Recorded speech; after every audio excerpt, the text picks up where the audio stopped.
Hello बच्चों, बहुत बहुत स्वागत है आपका हमारे YouTube channel Guruji for high school में। तो आज के इस वीडियो में हम लोग बात करेंगे भार व द्रव्यमान में क्या अंतर है।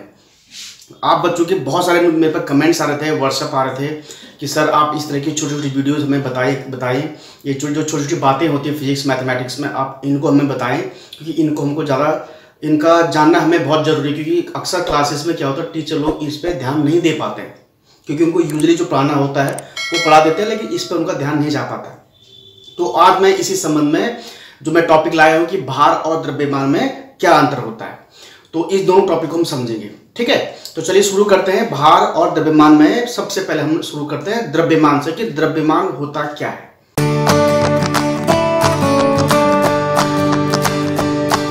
हम बात करेंगे पहले द्रव्यमान की, भार की हम बात में करेंगे, पहले हम बात करेंगे द्रव्यमान की।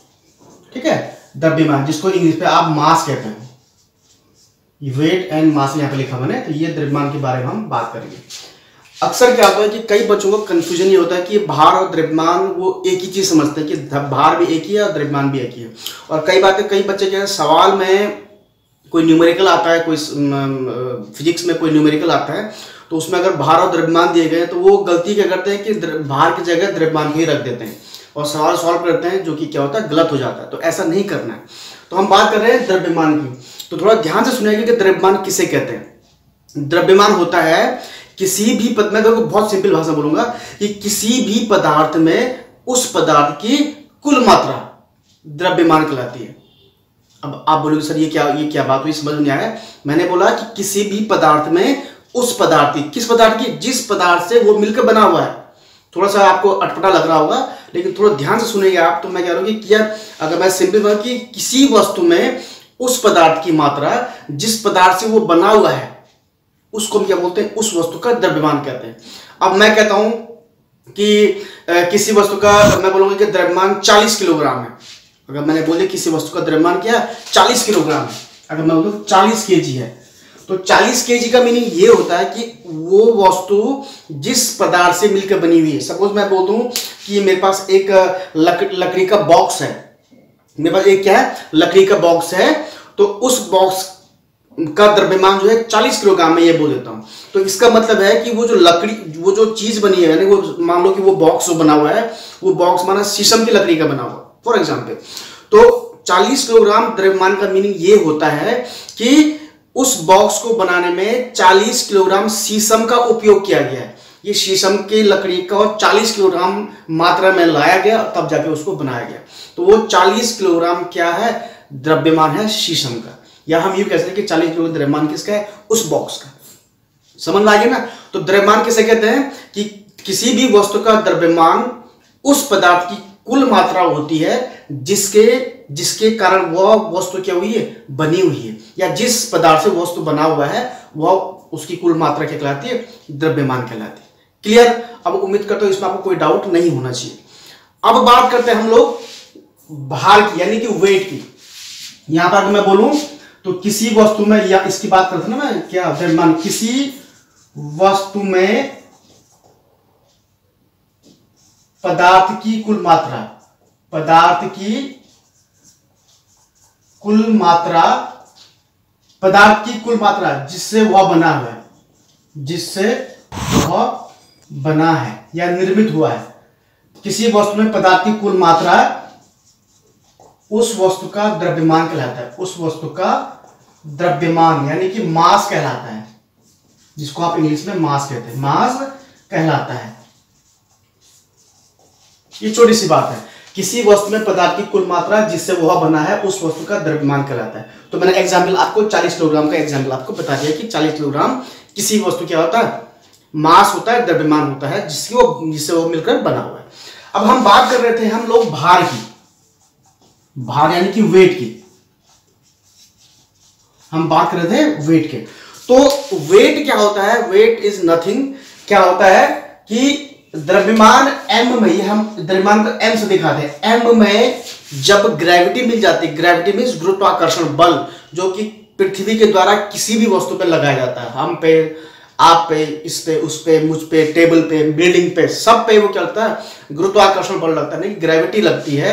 जब किसी भी द्रव्यमान जब ग्रेविटी लग जाती है, यानी कि ग्रेविटी उसको अपनी तरफ क्या करती है, आकर्षित करती है। किसको? द्रव्यमान को। यानी कि 40 किलोग्राम को जब ग्रेविटी अपनी तरफ आकर्षित करती है तो वह 40 किलोग्राम, यानी कि 4, जो ये 40 किलोग्राम है वो किलोग्राम भार कहलाता है, किलोग्राम भार कहलाता है। यानी कि अगर मैं किसी वस्तु के अगर मैं भार की बात करूं तो फिजिक्स की लैंग्वेज में हम बोलेंगे 40 किलोग्राम भार। अगर मैंने यहां पर अगर भार नहीं लगाया है, अगर मैं इसको सिंपल बोलता हूं कि 40 किलोग्राम, तो 40 किलोग्राम का मीनिंग क्या हो गया, सिर्फ द्रव्यमान की हम बात कर रहे हैं। अगर मैंने बोल दिया 40 किलोग्राम भार, तो इसके हम किसकी बात कर रहे हैं, वेट की बात कर रहे हैं, यानी कि हम भार की बात कर रहे हैं। तो फिजिक्स की लैंग्वेज में किलोग्राम और किलोग्राम भार दोनों अलग अलग चीजें हैं। किलोग्राम माने क्या हो गया, सिंपल द्रव्यमान हो गया, यानी कि मास हो गया, और किलोग्राम भार माने क्या हो गया, वेट हो गया, यानी कि भार हो गया। तो ये चीज है द्रव्यमान और भार में अंतर। तो अगर हम जैसे द्रव्यमान को m से दिखाते हैं, इसको g से मैं डिनोट कर दूं तो mg, ये mg आपका क्या है, भार है। अब जबकि m सिर्फ आपका क्या है, द्रव्यमान है, ये ध्यान रखना। तो ये आपका, और हमेशा द्रव्यमान क्या होता है, द्रव्यमान यानी कि m क्या होता है, कांस्टेंट होता है। किसी भी वस्तु का द्रव्यमान क्या होता है, कांस्टेंट होता है। मैं हूं, आप हो, कोई भी हो, उस वस्तु का, उस प्राणी का, उस चीज का जो द्रव्यमान होगा कांस्टेंट होगा, नियतांक रहेगा, हमेशा एक जैसा रहेगा। जैसे मैं हूं, जैसे मैं किससे मिलकर बना हूं, मैं है, आप, हम हार्ट, मांस से मिलकर, हड्डी से बने हैं, मांस से बने हैं, मज्जा, कोशिकाओं से मिलकर बने हुए हैं, ठीक है। तो ये जो अमाउंट है हमारी बॉडी के अंदर वो हमेशा एक जैसी, वो कभी कम नहीं होगी। अगर यहाँ से अगर यहाँ पर छिल भी जाता है मेरा, तो दोबारा वो कोशिकाएं बन जाती हैं, तो उसका क्या होता है, वो एजिटेट जाता है। हाँ, अलग बात है अगर भगवान ने कभी किसी का हाथ टूट जाए, हाथ कट के अलग हो जाए, तो उतना जो द्रव्यमान है, उतनी जो मात्रा वो कम हो जाएगी, तो उसका द्रव्यमान कम हो जाए तो ऑटोमेटिक उसका वेट भी क्या हो जाएगा, कम हो जाएगा, ठीक है। तो ये आपका क्या है, द्रव्यमान और भार में डिफरेंस है।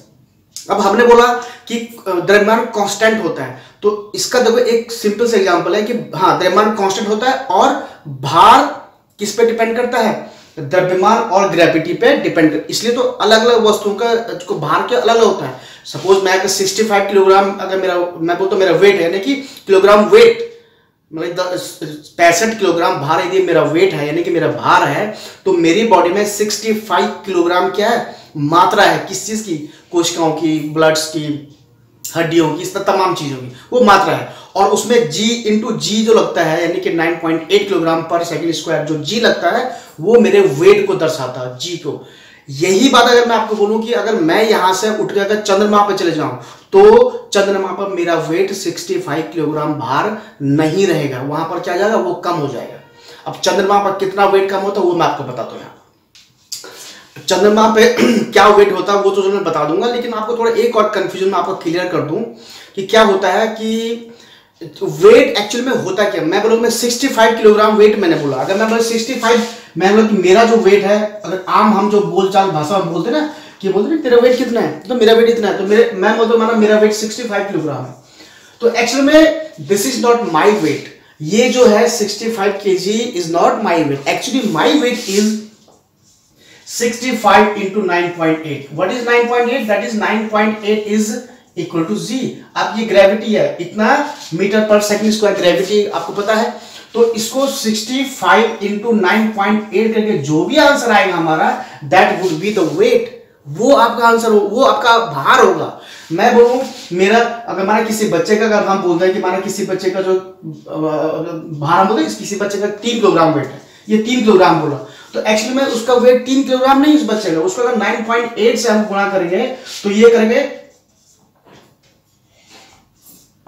29.4 किलोग्राम भार, ये आया उसका किलोग्राम, यानी कि किलोग्राम भार बोलेंगे या किलोग्राम मीटर, जो भी आप बोलो, किलोग्राम मीटर पर सेकंड स्क्वायर बोलो, क्योंकि भार भी एक प्रकार क्या होता है, बल होता है। तो इसको अगर मैं किलोग्राम, इसकी जगह मैं किलोग्राम भार लिख करके किलोग्राम मीटर पर सेकंड स्क्वायर ऐसा मैं लिख दूं, तो ये एक्चुअली में वेट यानी कि फोर्स, यानी कि बल, ये बल का क्या होता है, मात्रक होता है। ये तो आप सबको पता होगा, किलोग्राम मीटर पर सेकंड स्क्वायर, मीटर पर सेकंड स्क्वायर किसको हो गया, जी, यानी कि 9.8 का मात्रक हो गया, और किलोग्राम आपका किसका मात्रक हो गया, द्रव्यमान का मात्रक हो गया। तो किलोग्राम मीटर पर सेकंड स्क्वायर ये आपका भार का मात्रक भी हो गया और फोर्स का मात्रक हो गया। तो जनरली किलोग्राम मीटर पर सेकंड करके जनरली हम फोर्स को दिखाते हैं। अगर भार के बारे में बात करें तो इसको सिंपली बोलेंगे किलोग्राम भार। इसको क्या बोलेंगे? सिंपली किलोग्राम भार बोलेंगे। यानी कि अब हम यहाँ पर बात कर रहे हैं जिसकी वेट की बात करें, ना कि फोर्स की बात करें। हालांकि आपका भार में एक बार का बल ही होता है, बल फोर्स होता है। लेकिन अगर हम अलग अलग बात करें कि फोर्स और बल, तो फोर्स और वेट की बात करें तो फोर्स की बात करेंगे तो क्या होगा? किलोग्राम मीटर पर सेकंड स्क्वायर। अगर वेट की बात करेंगे तो किलोग्राम भार हो जाएगा। ये थोड़ा डिफरेंस है, ठीक है। तो चलिए हम बात करते हैं कि चंद्रमा पर कितना वेट हो जाएगा। तो आपको एक चीज में ध्यान रखनी होगी, एक चीज मैं आपको थोड़ा बता दूं बच्चों। चंद्रमा पर जो ग्रेविटी होती है, यानी कि जो गुरुत्वाकर्षण होता है, वो 1 पॉइंट का मान जो होता है, चंद्रमा अगर वो जैसे हमारे पास जी होता है, ये पृथ्वी का जीई, तो जीई का मान होता है 9.8 मीटर पर सेकंड स्क्वायर, ठीक है। ये होता है पृथ्वी पे, अर्थ पे। और अगर मैं मून की बात करूं, यानी कि जीएम की मैं बात करूं, तो ये होता है 1.62 मीटर पर सेकंड स्क्वायर। ये चंद्रमा पे होता है। तो इसका मतलब क्या हो गया? अगर मैं अपने वेट की मैं बात करूं 65 इंटू 9.8 जो मैंने किया था, इसका मैंने किया 1.62 समझो गुणा कर दूंगा, तो चंद्रमा पर मेरा जो भार हो जाएगा वो क्या हो जाएगा? अगर मैं बोलता हूं कि मेरा 65 kg है, तो मेरा भार कितना? 65 इंटू 1.62। ये करके जो भी आएगा वो मेरा चंद्रमा पर वेट हो जाएगा। तो वो मेरा जो वेट होगा वो पृथ्वी से क्या होगा? कम होगा। तो ये जो 1.62 है, ये 9.8 का करीब 16.5% होता है। यानी कि अगर मैं बोलूं आपका कि 1.62 कितना परसेंट है 9.8 का, तो ये लगभग है 16.5%। यानी कि आप यूं भी कह सकते हैं कि चंद्रमा पर अगर माना पृथ्वी पे किसी आदमी का अगर माना हम बोले कि उसका भार है 100 किलोग्राम भार, उसका पृथ्वी पर वेट कितना है? 100 किलोग्राम भार। तो चंद्रमा पे उसका वेट कितना होगा? 100 का 16.5 किलोग्राम, 16.5 किलोग्राम भार। ये उसका चंद्रमा पर वेट हो जाएगा। 100 किलोग्राम वाले आदमी का जो भार होगा चंद्रमा पर कितना होगा? 16.5। यानी कि 100 किलोग्राम मोटा आदमी कोई है, वो चंद्रमा पे 16.5 किलोग्राम का क्या बन जाएगा? बच्चा बन जाएगा। 16 ग्राम 10-12 साल के बच्चों का वेट होता है, मतलब 12 से 15 साल के बच्चों का वेट होता है 16 ग्राम। तो वो अब 10 से 12 साल का बच्चा बन जाएगा वेट के हिसाब से, ठीक है। तो चंद्रमा, तो कुल खेल ये है कि द्रव्यमान और भार में डिफरेंस क्या होता है? कि द्रव्यमान होता है किसी भी वस्तु में उस पदार्थ की मात्रा जिससे वो वस्तु बनी हुई है, ठीक है। और भार होता है कि द्रव्यमान के साथ या द्रव्यमान को जब ग्रेविटी यानी कि पृथ्वी ग्रेविटी या किसी भी ग्रह की उपग्रह की ग्रेविटी अपनी तरफ आकर्षित करती है, तो उस वस्तु का उस ग्रह पे, उस उपग्रह पे वो उसका क्या कहलाता है? भार कहलाता है। और भार को फिजिक्स की लैंग्वेज में किलोग्राम भार, ग्राम भार, इस ढंग से क्या करते हैं? डिनोट करते हैं, ठीक है बच्चों। तो ये सिंपल सी एक छोटी सी बात मैंने आपको बतानी थी, यह बात हो सकता है आपके समझ में आ गई हो, ठीक है बच्चों। तो उम्मीद करता हूँ अगर वीडियो पसंद आया होगा आपको बच्चों।